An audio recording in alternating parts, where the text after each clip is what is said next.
Ribuan tahun ular itu ada di dalam gua, sabar menanti kehadiran seorang kekasih.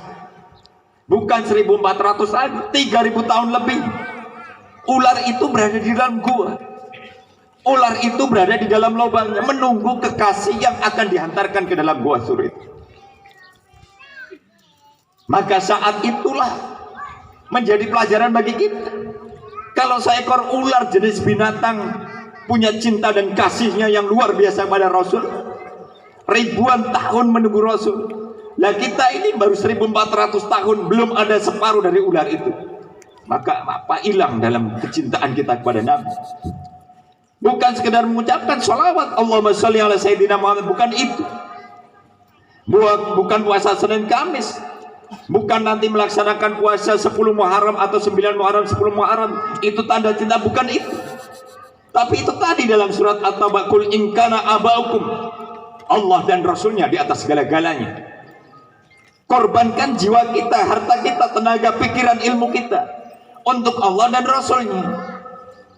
In kana azwajukum, apakah anak kita, istri, suami kita lebih kita cintai? Tunggu tanggal mainnya, Allah akan mendatangkan masalah itu pada kita.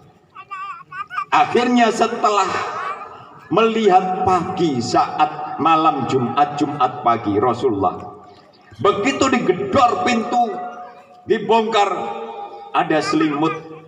Di dalam selimut itu keponakannya sendiri, anak daripada Abu Thalib, yaitu Ali karramallahu wajhah. Pedangnya sudah terhunus, sudah disiapkan. Ini Muhammad, siapkan pedang ini, buka. Ternyata yang di dalamnya Ali bin Abi Thalib. Bayangkan, makanya digaji julukan karramallahu wajhah, mudah-mudahan Allah memuliakan wajahnya Ali. Dan ini dipakai oleh Syiah Zaidiyah. Kita sering menyebut Ali bin Abi Thalib karramallahu wajhah. Lainnya radhiyallahu an, radhiyallahu an, radhiyallahu an. Ali mendapat dua julukan. Ali mendapat julukan karramallahu wajhah. Yang kedua, Ali mendapat julukan dari Rasulullah Al-Murtadha, orang yang selalu diridhoi oleh Allah. Semua pekerjaan Ali Allah ridho. Inilah yang diharapkan oleh kita mendapat ridho. Paginya mereka mencari. Udah pedang terhunus, kuda yang luar biasa, kepung. Namanya gurun pasir, dicari. Dari mana keluarnya tapak kuda ini? Begitu ketemu, ini tapak kuda yang disiapkan untuk berangkat ke Madinah itu. Ada di situ tapak. Nah ini, naik ada gua. Berarti Rasulullah Muhammad ada di sini. Ditengok, namanya 1,5 meter. Coba bayangkan, satu gemuruh orang-orang kafir sudah ada. Ini ada gua, ada kara. Mereka semua, ini Muhammad jelas ada di dalam sini. Muhammad ada di dalam sini. Ingat, wa idh yamkuru bikal ladzina kafaru. Ingatlah orang-orang kafir ketika akan melaksanakan tipu daya. Begitu ada di dalam gua Hira, miring gak cukup. Bayangkan, miring gak cukup, kepalanya dulu belum bisa. Di situ ada dua makhluk Allah yang dikirim. Pertama adalah seekor merpati yang sedang angkrem, mengeram telurnya di situ. Yang kedua laba-laba. Nah ini kajian ilmiahnya nanti. Jadi yang satu merpati, yang satu laba-laba. Merpati tak pernah ingkar janji, kan gitu. Nih makanya kalau bercinta kayak merpati. Apa keistimewaan merpati? Merpati itu kalau nelor yang ngangkrem bukan istrinya. Yang jaga telurnya sampai ngangkrem itu bukan istrinya, suaminya. Gitu loh.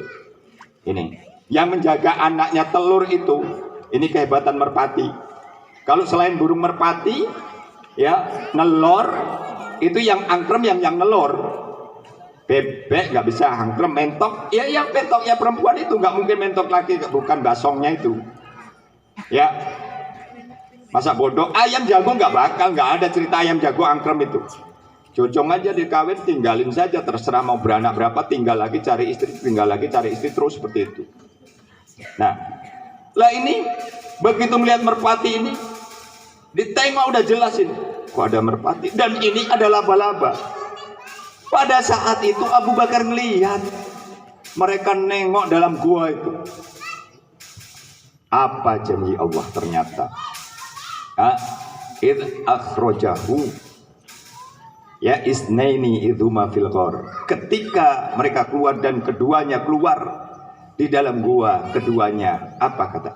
Idh qala la tahzan. Apa kata Nabi? Jangan sedih wahai sahabatku.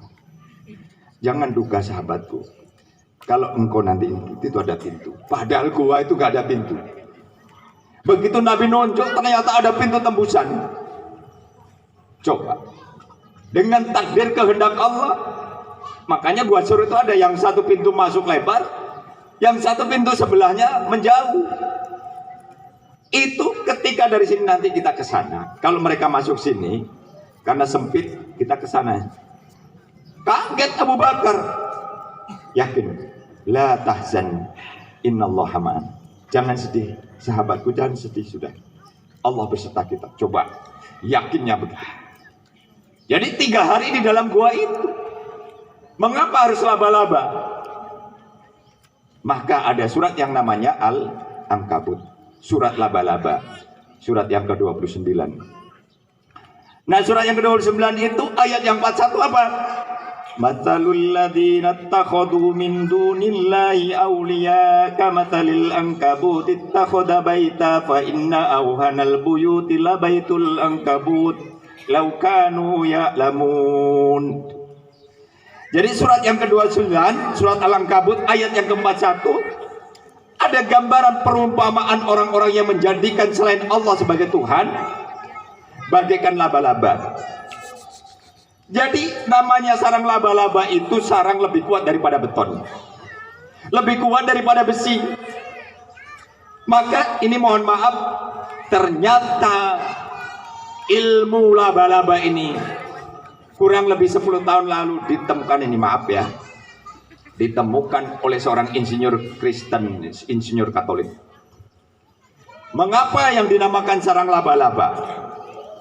Ya, akhirnya dengan penemuan sistem ini dia mendapat Nobel bangunan dunia, menemukan yang dinamakan sistem bangunan daripada konstruksi sarang laba-laba.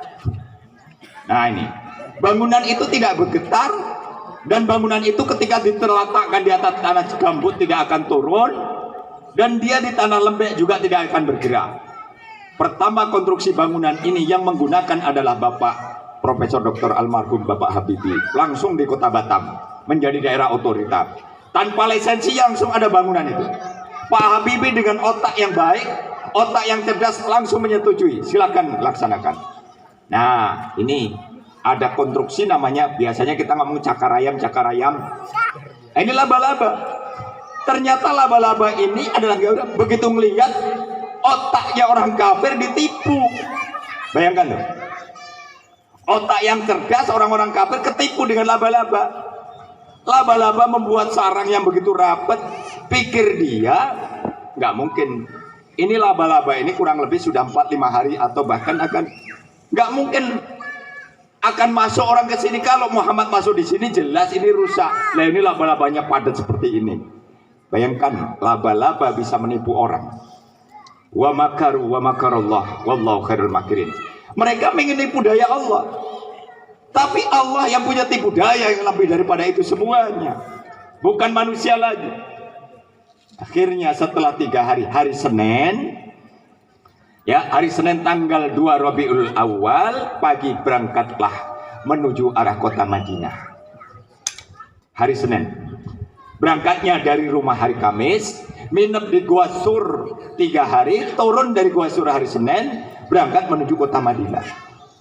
Begitu 3 hari sayembara. Siapa yang bisa membawa kepala Muhammad akan kasih hadiah 100 unta. Ada yang ngomong 1000 unta dan lain sebagainya. Di antara orang-orang itu ada kenal namanya Suraqah bin Malik.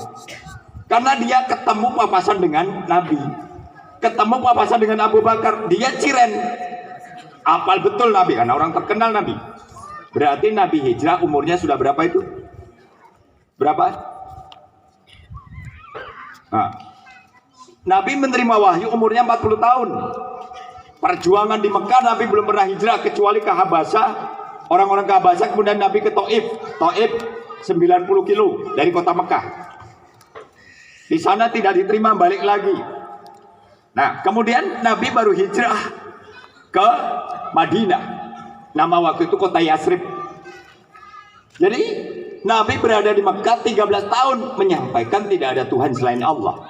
Terus kufur lagi tahun 11. Karena peristiwa Mi'raj itu orang nggak percaya. Satu malam nembus alam langit tanpa alat waktu itu. Apollo nggak ada. Pulang cerita, saya semalam berangkat ke Sidratul Muntaha. Orang nggak stres lagi, coba bisa bayangkan. Tapi Abu Bakar meyakini kalau itu dari Muhammad, saya percaya. Nah, ini Abu Bakar Siddiq, ini pengawal. Maka kalau kita di Madinah, begitu salam kepada Rasul, kemudian jejernya, ini Nabi, ya dalam kuburannya, ini Rasulullah. Ya, Rasulullah kuburannya menghadap timur barat. Ya, bukan utara selatan kayak kita, timur barat. Di samping pundak itu Abu Umar bin Khattab. Di dekat kakinya Rasulullah itu Abu Bakar. Jadi jejer. Nah, itu dulu adalah kamarnya Siti Aisyah. Maka sekarang dinamakan Raudhah, taman-taman surgawi. Jadi kalau kita sholat di Madinah, itu kalau kita mepet di samping tembok itu kurang lebih 5 meter, bayangkan. Anak-anak bisa bayangkan, doa semua, doa-doa. Bisa bayangkan di samping, ya Rasulullah, engkau dengarkan. Allahumma sholli ala sayyidina Muhammad. Rasulullah dengar. Bayangkan setiap hari Allahumma sholli ala sayyidina Muhammad. Terus orang nangis, semuanya orang gak ada yang gak nangis. Betapa cintanya beliau kepada kita, pada umatnya. Melihat cinta beliau kepada umatnya sedemikian rupa luar biasa. Sampai tidak punya apa-apa demi kita semuanya. Nah, jadi begitu Suraqah bin Malik ini dengar, ngasah pedang, siapkan kuda, karena pengen mendapatkan 100 ekor unta itu. Berangkat berpacu, terus ngebut kejar Nabi. Tahu arahnya ke kota Madinah. Tapak ini gurun pasir, jelas ini. Ketika sudah mendekati, Nabi depan sudah pedang sudah siap. Tahu-tahu apa? Kudanya Suraqah bin Malik tadi nancep kaki depannya. Nancep, jep ke tanah, dia terpelanting sampai di depan Nabi. Akhirnya Nabi turun. Ya, istilahnya kalau mau ada anak sekarang, kok kamu latihan silat ngapa di sini kan? Kan gitu. Ngapa latihan silat di sini? Jadi bayangkan mancap sampai terpelanting di depan Nabi. Hah? Kalau kalian kira-kira kayak gitu, udah tahu kalau si Suraqah bin Malik membunuh kalian, tahu kayak gitu kira-kira apa kalian kerjain? Hah? Yang ngomong nih Suraqah pada kalian, ya tolonglah saya. Kalian paling jawab, emangnya gua pikirin loh, kamu bunuh saya. Jalan aja yuk Abu Bakar, biarin aja. Hendak turun. Akhirnya dengan kemuliaan masuklah Islam Suraqah bin Malik ini tadi. Bayangkan, ini peristiwa-peristiwa yang dahsyat. Begitu sampai setelah 12 hari, Nabi sampai dinamakan kota yang namanya Kubah. Kubah itu hampir 3 kilo dari kota posisi Madinah itu. Nah, di situ sudah ada orang-orang Islam naik pohon batang kurma. Semua ngelihat. 2 hari kejauhan mana Nabi. Sudah berhari-hari mereka udah dikasih tahu kalau Nabi akan hijrah ke kota Madinah, kota Masjid. Akhirnya subhanallah, ya Allah, ternyata Madinah sudah siap menerima kedatangan orang-orang muhajir Rasulullah. Dan tola'al badru alaina min saniyatil wada. Nah, tola'al, ayo, tola'al badru alaina min saniyatil wada wajaba syukru alaina mada'a lillahi da tola'al badru alaina min saniyatil wada syukru alaina mada'a lillahi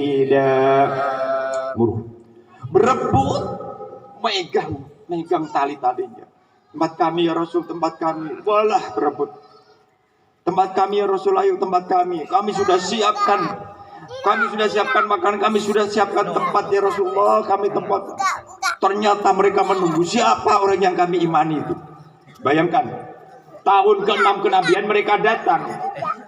Tambah 13. Berapa? 21 tahun nunggu kedatangan nabinya yang selama ini diyakini. Gimana gak rindu coba? Siapa orang yang mereka sebut Muhammad Rasulullah? Begitu agungnya orang ini, atau begitu mulianya, begitu hebatnya orang ini, dengan onta yang diberikan. Akhirnya Rasul berjawab, biarkan onta sendiri yang bisa istirahat.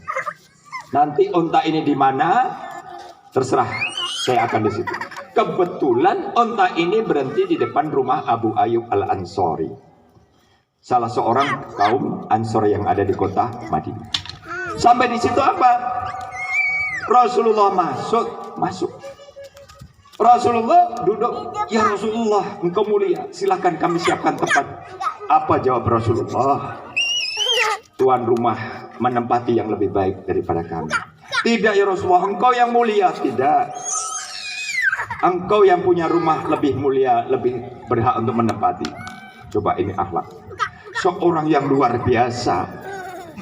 Nah, kalau kalian, kalau kita, apa ngomel? Orang nggak punya sopan, masa kita ditaruh dekat dapur? Tuan rumahnya malah enak-enak itu. Balikan dari Nabi. Jadi begitu ada demikian rupa, subhanallah, la ilaha illallah. Itu aja udah tampak sekali. Maka disitulah membangun kota Yathrib menjadi kota Madinatun Nabi. Jadi kota yang disucikan, dan itulah kota yang diampiri tatkala Mi'raj dari Masjidil Haram ke Madinah, kemudian ke Masjidil Aqsa. 3 tempat yang berurutan inilah tempat-tempat yang disinggahi. Siapa yang hijrah ke Madinah dan sholat di Masjid Nabawi, maka pahalanya sama dengan 1000 rakaat dibanding dengan tempat yang lain. Artinya kalau kita sholat di sana sekali saja sama dengan 8 tahun kita sholat di Indonesia. Kalau kita 5 kali, tinggal berapa tuh? 40 tahun kita 1 hari sholat di Indonesia. Bayangkan kemuliaan-kemuliaan. Inilah anak-anak sekalian, para asatidz yang dapat kami sampaikan. Yang pertama, hijrah. Ya, hijrahnya Nabi dari Mekah ke Madinah itu adalah perintah Allah, bukan karena kemauan dirinya.